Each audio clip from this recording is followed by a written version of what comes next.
Bienvenue sur le podcast du Tao pour tous. Chaque semaine, je décrypte et démystifie pour vous la philosophie taoïste. Une sorte de Dao De Jing pour les nuls, version 21e siècle. Tout ça pour vous inspirer et vous donner des conseils concrets, que vous soyez pratiquant ou néophyte. Vous écoutez l'épisode 69, Mûrir ou pourrir. Je suis Serge Gillette et depuis 2012, j'enseigne la pratique taoïste un peu partout en France. Je suis aussi fondateur de thedaoproject.org, la seule plateforme dédiée à l'apprentissage, pratique et moderne du taoïsme. Mais grandi un peu, mûri, je suis prêt à parier que c'est le genre de phrase que vous avez déjà entendu, et peut-être même prononcé avec vos enfants par exemple. J'ai réalisé au détour d'une conversation que le sens de ce mot mûrir, appliqué à l'humain et non à un fruit, était un peu brumeux. C'est bien joli de lancer comme ça mûri. Mais qu'attendons-nous de la personne à qui on donne cette injonction? Est-ce juste devenir plus vieux et donc comme par magie plus sage? Est-ce juste d'arrêter de se comporter comme un enfant avec toute l'impatience, la colère, la frustration et l'excitation qui le caractérise? Est-ce juste devenir comestible? Aucune de ces réponses n'est totalement correcte. Chacune ne couvre qu'une partie du tableau ou qu'une partie de l'expression de ce qu'est réellement mûrir. Sans plus attendre, et sans parler de cannibalisme, je vous plonge dans une discussion spontanée sur le sujet. Je disais que mûrir, c'est parce que dans ma tête, je le compare à un fruit qui mûrit et après, il est prêt à manger, tu vois. Donc pour moi, quand t'es mûr, c'est quand t'es prêt pour la vie. En fait, tu t'es développé. Pour moi, c'est un développement, un processus pour être prêt pour la vie. Moi, j'en dis qu'on n'est jamais vraiment prêt pour la vie. Mais voilà, en même temps, en disant ça m'embêtait un peu, quelque part, parce que j'avais l'impression que c'était pas atteignable. Alors, je ne vais pas refaire l'histoire de la natation, mais on va mûrir peut-être par rapport à certaines circonstances, certaines situations. Par exemple, on peut mûrir face à une maladie. Imaginons qu'on est quelqu'un qui, dès qu'on a un petit rhume, est au 36e dessous. « Ah mon Dieu, c'est fini, je peux plus rien faire !» Et puis, on voit dans notre entourage quelqu'un qui a une maladie plus grave et qui gère très bien cette maladie. La confrontation à cette situation peut nous faire passer un cran. Brusquement, on peut changer notre vision sur la vie, sur l'importance relative des choses, et ça peut nous faire réfléchir un petit peu sur nos comportements. La fois suivante, où on va peut-être être enrhumé ou grippé, on va peut-être mieux réagir par rapport à notre petite maladie. Si c'est le cas, il se peut que les autres disent alors qu'on a grandi, qu'on a mûri. C'est une amélioration personnelle. C'est une amélioration de nous.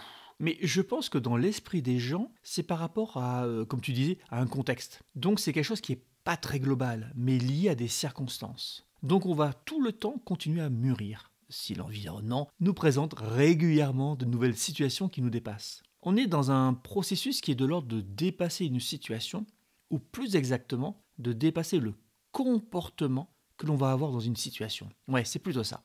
Dans mûrir, on ne fait pas allusion à l'acquisition de nouvelles capacités, comme d'apprendre à nager ou à rôter. Si on rôte pas, il paraît qu'ils le prennent hyper mal. Oui, c'est vrai. Enfin, on va bien se débrouiller pour roter quand même, non? Ah non, moi je sais pas roter. Lâchez des caisses tant que vous voulez, mais j'ai jamais roté de ma vie. On est dans la modification de notre comportement par défaut. Dans une situation donnée, nous avons souvent une réponse type, une manière de faire, qui relève plus du réflexe que de la décision réelle. Le jeune chiot fait pipi de joie en revoyant son maître qui s'est absenté toute la journée. Et ce comportement évolue avec l'âge.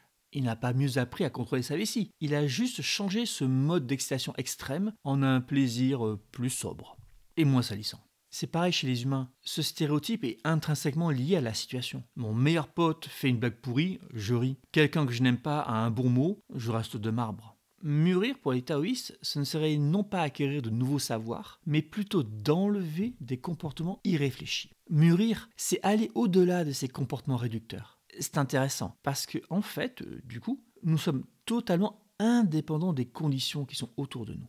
Alors moi, ça me fait penser, du coup, en pédagogie, à ce qu'ils appellent la zone proximale de développement. C'est-à-dire que pour faire progresser un élève, tu lui fournis des conditions qui sont juste légèrement au-dessus des conditions actuelles de sa réussite. Et du coup, tu lui fournis une zone dans laquelle il peut réussir, mais peut-être en étant un petit peu aidé. C'est pas une situation impossible, c'est une situation plutôt intermédiaire. Oui, ça nous ramène à l'image de la bulle qu'on avait dans le dernier épisode. Cette bulle définissait une limite, celle de notre ego, la limite de notre individualité, la limite de nos préjugés aussi, Enfin, tout ça c'est pareil. Et donc on a un ensemble de limites globales qui nous définissent. Sans limite, on ne peut pas être défini. Donc on a un ensemble de data sur ce qu'on sait faire ou pas. Ce qu'on sait faire, c'est casé à l'intérieur de notre bulle, et ce qu'on ne sait pas faire, c'est à l'extérieur. Maintenant, effectivement, si on propose à quelqu'un quelque chose à l'extérieur de sa bulle, le premier réflexe de la plupart des gens, enfin ça dépend des caractères, mais la plupart des gens vont dire « Ah mais ça je sais pas faire ». Ils ne vont pas se poser la question, la réelle question, qui serait « En suis-je capable ?» On est dans ce mode zombie où on réagit avec une réponse type. Plutôt que de s'interroger, la première étape va être en réalité une affirmation. Je ne sais pas faire. Alors attention, je ne jette pas la pierre. C'est parfaitement normal de préférer croire qu'on n'a pas certaines capacités, plutôt que de supposer qu'on les a. Non seulement c'est normal, mais c'est sain quand on y pense. C'est sain parce que tenter une action en dehors de nos limites, c'est risqué et c'est s'exposer à un danger. Si on se replace à l'échelle un peu plus large de l'existence des êtres humains, faire quelque chose de risqué quand il y a 100 000 ans tu cours tout nu dans la savane, c'est risqué, mais pas dans le sens où tu vas avoir des mauvais commentaires sur YouTube. C'est risqué dans le sens où tu vas crever et que ta carcasse va être dépecée par les hyènes et les vautours. Tu vas pas avoir un pouce bleu vers le bas, tu sais que tu vas crever. Si je te demande de traverser la rivière à la nage et que tu n'y arrives pas, tu crèves quoi. Noyé ou mangé par le crocodile. J'en sais rien. Mais ce qui est sûr, c'est que ça va mal finir cette histoire. Donc c'est normal d'avoir peur de quelque chose qui est au-delà de nos limites. On est conçu de cette manière, on est fabriqué comme ça. C'est codé depuis une époque où la moindre erreur, la moindre surestimation de nos capacités nous transforme en engrais pour les plantes ou en nourriture pour les animaux non véganes. C'est pas stupide, c'est le contraire qui le serait. Ne pas avoir peur, ce serait con. Et du coup, on en revient à ce que tu disais sur la zone proximale de développement. Dans un processus d'apprentissage, c'est malin de proposer son aide à l'autre parce que avec la réalisation qu'on va lui donner un petit coup de pouce, on lui permet déjà de passer la limite psychologique. Ça lui enlève une partie de sa peur. Bien sûr, cette partie dépend de la confiance que la personne a en nous. Certes, on lui propose d'aller quelque part qui est juste au-delà de sa limite, mais en même temps, on le met dans un environnement rassurant. Ça lui permet d'inhiber un petit peu la peur et de pouvoir au moins essayer. Ça ne veut pas dire qu'il va réussir, mais au fond, on s'en fout qu'il réussisse ou pas. Après, le challenge, c'est que ça demande de très bien connaître les limites de la personne. C'est exactement un challenge. Et tu vois, lorsque moi je te fais faire un truc de maths, il y a des fois où je pense que ta limite est plus loin, que tu sais faire plus de choses. Et je me plante. Je vais trop loin et de suite ça crée la peur dans tes yeux, je la vois. En ne rendant pas compte de certaines notions qui te manquent, je dépasse tes limites et donc ensuite, t'as vu ce que je fais ? Je redescends en quelque sorte pour me rapprocher le plus possible de tes limites, de tes capacités, en essayant d'être rassurant en plus. Donc oui, il faut juste être à la limite, mais de l'autre côté de la limite. Pour en revenir à mûrir, je pense que mûrir, c'est globalement tout ce processus d'extension de notre être, de nos limites, pour comprendre vraiment ce qu'elles sont et comprendre vraiment quels sont les comportements qu'on devrait avoir dans le monde. En fait, c'est essentiellement pour moi une combinaison de l'ouverture d'esprit et de l'adaptation en termes de qualité taoïste. Et pour revenir sur cette histoire de contexte, tu peux avoir quelqu'un qui est citadin, un cadre supérieur, qui a très bien réussi, qui est très sérieux, qui sait faire de beaux PowerPoint. Et tout le monde va dire que c'est un adulte, il est mûr et compagnie. Responsable. Responsable, exactement. Peut-être qu'il a 2 gamins, un chien, une femme et une piscine. Et donc il est l'image proverbiale de l'homme mûr qui a réussi. Je dis un homme, mais j'ajoute pour la censure qu'évidemment ça peut être une femme, cadre dynamique, qui a un poste élevé dans une grosse boîte, un mari, un chien, ok. Et cette personne-là, après 2 jours de trek ethnique vendu par une agence bobo, où il a pris la flotte, où il n'a pas eu assez à manger, il a eu froid, il est juste misérable. Tu vas le voir faire des cacas nerveux, se plaindre comme un enfant de 3 ans qui a passé 20 minutes assis dans le caddie et à qui on refuse des bonbons à la caisse du supermarché. Mais bon, c'est pas possible, là ça va pas du tout, j'ai aucun réseau. Un enfant. Le problème, c'est que dans son contexte de citoyen urbain du XXIe siècle en Occident, dominé par le tertiaire, il est considéré comme quelqu'un de mûr, d'accompli. Mais dans un autre environnement, pouf, plus rien, retour à l'enfance. Il ne sera pas mûr. Tout simplement car il n'a jamais été confronté à ce genre de choses. Et surtout, à cause d'une raison plus profonde. Du coup, est-ce qu'on pourrait dire que quelqu'un de mûr, c'est par exemple une personne qui, justement, sait s'adapter à différents contextes ? Alors en fait, il n'y a pas d'absolu. Il y a juste la qualité d'être capable de mûrir. Ouais, la capacité du mûrissement.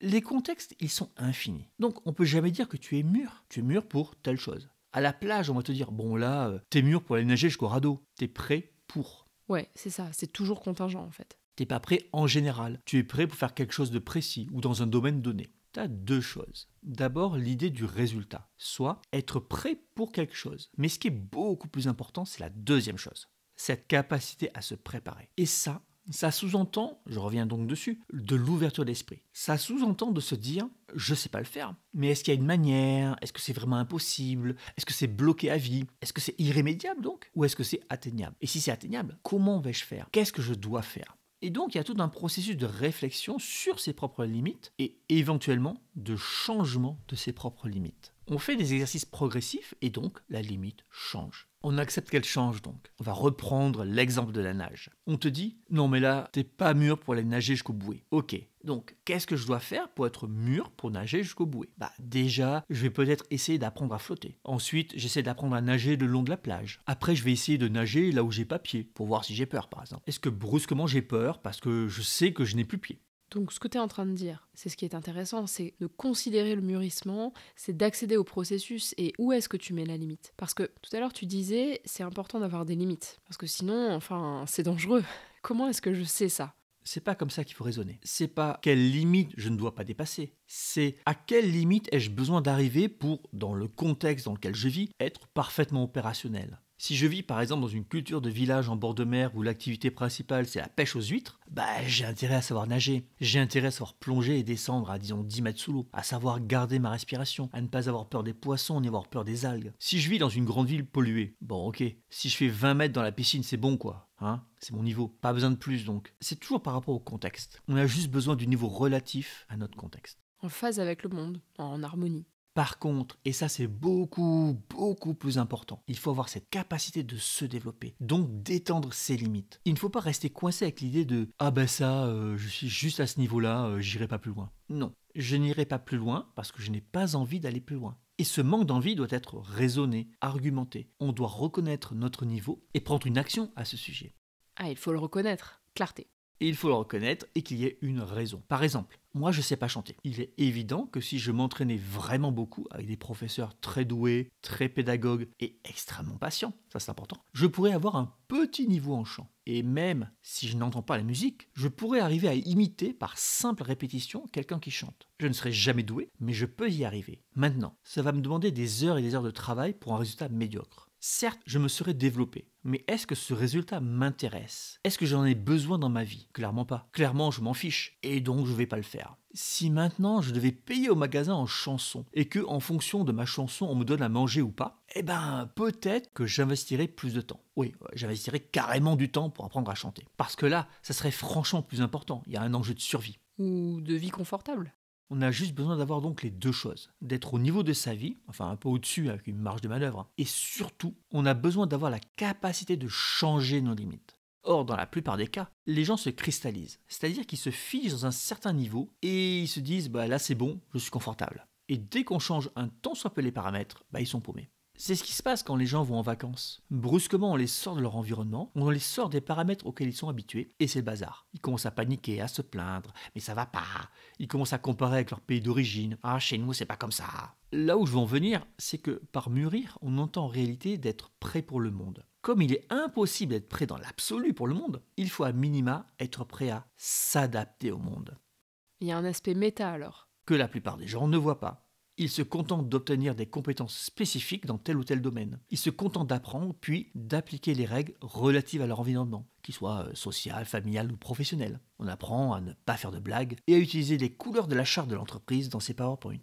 On est félicité pour ça et on nous encourage en nous expliquant qu'on s'est amélioré. Non, on ne s'est pas amélioré, on s'est juste adapté dans un contexte très précis. Ça, c'est pas méta.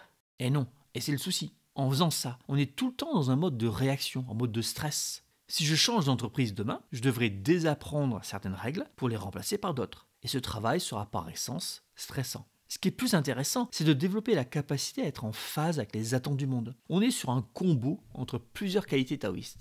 Les plus évidentes sont l'adaptation et l'ouverture d'esprit. L'adaptation est par définition une capacité globale, générale, indépendante de l'environnement. C'est la capacité, à Rome, de faire comme les Romains, comme le veut le dicton, mais sans faire d'efforts, sans être stressé, sans être obligé de penser à la manière dont on doit se comporter, sans peur, et donc avec une véritable confiance en nous. C'est massif comme qualité. Alors oui, c'est massif, oui. Et en général, je présente cette qualité comme la culminance de l'acquisition des autres qualités taoïstes. Dans la liste à la Prévert que j'ai faite, on voit bien que cela sous-entend du lâcher-prise, de l'action sans peur, le fameux wu wei, et de l'ouverture d'esprit. Pourquoi de l'ouverture d'esprit ? pour, à Rome, faire comme les Romains, il faut passer outre ces préjugés du style « Ah mais on fait pas ça comme ça chez nous !» Il faut cette capacité d'accepter de regarder une autre manière de faire, d'accepter que tout ce qui est étranger n'est pas nécessairement stupide ou dangereux. Ça, c'est l'ouverture d'esprit. Donc si on veut que les gens nous considèrent comme mûrs, soit comme quelqu'un qui peut survivre dans leur environnement, il faut à minima 5 qualités. Attends, si j'ai bien compté, t'en as cité 4 jusqu'à maintenant. Adaptation, lâcher prise, le wu-wei et l'ouverture. La 5e ? La clarté, bien sûr. Si tu confonds ce que les autres pensent de toi avec qui tu crois être, si tu ne sais pas faire la distinction entre tes valeurs et celles qui ont été imposées à toi par ton histoire, tu seras toujours en décalage. Ce décalage vient du fait que tes actions, tes comportements, tes prises de position ne seront jamais vraies, au sens de vrai pour toi. Tu seras comme ces Américains qui pensent que le Dieu biblique est pro-life, parce qu'on leur a bassiné cette idée, et qui n'ont même pas pris le temps de réfléchir au génocide qu'a commis ce même Dieu en anéantissant la totalité de l'humanité, sauf 2 êtres, Noé et sa meuf. Si on ne réfléchit pas à ces valeurs, on va nécessairement se retrouver dans des contradictions idéologiques terribles. La seule solution sera alors de faire l'autruche ou d'être violent. Donc la clarté, c'est une qualité indispensable. Plus que le silence mental ? Non, pas plus. Le silence mental va nous aider à avoir une introspection aisée et efficace. Quand on s'entraîne seul, on ne dispose pas vraiment de garde-fous dans notre esprit. On peut donc facilement partir rêvasser dans sa tête, déformer les consignes des exercices, ou se leurrer en se fabriquant des fausses bonnes raisons. Quand on a travaillé le silence mental, on a une habitude des ruses du mental. On sait de quoi il est capable. On connaît ses coups favoris. On va donc de moins en moins se faire avoir. On aura ce garde-fou. Mais si t'appelles silence mental, t'es foutu. Non, n'exagérons rien. Ça va dépendre de l'état de ton mental. Tu as des personnes dont le mental est relativement calme, qui n'ont pas de pensées arborescentes, qui ne sont pas en surstimulation. Il y en a. Et pour les autres ? Pour les autres, il y a 2 solutions. Soit ils s'attaquent à calmer leur mental avant de chercher la clarté, soit ils viennent à un stage. C'est quoi le rapport ? Dans le prochain stage avec Yvan, le but est, sur quelques jours, de cadrer le mental de la personne. On ne peut pas se substituer totalement au silence mental, mais on peut empêcher le mental d'aller dans des directions de fuite. On peut l'empêcher de prendre une stratégie d'évitement. On a ce regard extérieur, cumulé à notre connaissance des mécanismes de l'esprit, qui fait que pour nous, tout ce qui se passe dans l'esprit de la personne est évident. On voit quand elle se ment, on voit quand elle se cache, on voit quand elle fuit, on voit quand elle a peur, on voit quand elle confond fantasme et réalité. Un peu flippant dit comme ça. C'est flippant si tu veux rester dans ton marécage, ou si le regard des autres compte plus que ta santé mentale, ou si tu préfères plutôt vivre dans un fantasme que dans la réalité. Maintenant, si tu as envie de t'en sortir, je pense que c'est plutôt rassurant d'être accompagné par quelqu'un qui va te pousser sans pitié, mais avec une réelle bienveillance, et te guider en t'encourageant jusqu'à la terre ferme. Après, c'est toujours un choix personnel d'accepter de travailler sur soi ou pas. Alors, si je parle de stage sur la clarté, c'est en partie parce que le seul stage annuel sur le sujet va se faire le dernier week-end de mars près de Toulouse. C'est dans pas longtemps. C'est l'occasion et, comme le dit le I Ching, les incertains se rapprochent peu à peu. Qui vient trop tard trouve l'infortune. Hexagramme 8, jugement. Pour ceux que ça intéresse, jetez un œil au lien dans la description de cet épisode. Vous pouvez aussi le retrouver sur thedaoproject.org. Où, je le rappelle, vous avez accès à une dizaine de cadeaux dont des vidéos d'exercices, des conseils et des tests sur simple inscription. Sur ce, je vous conseille de mûrir et non pas de pourrir comme un fruit.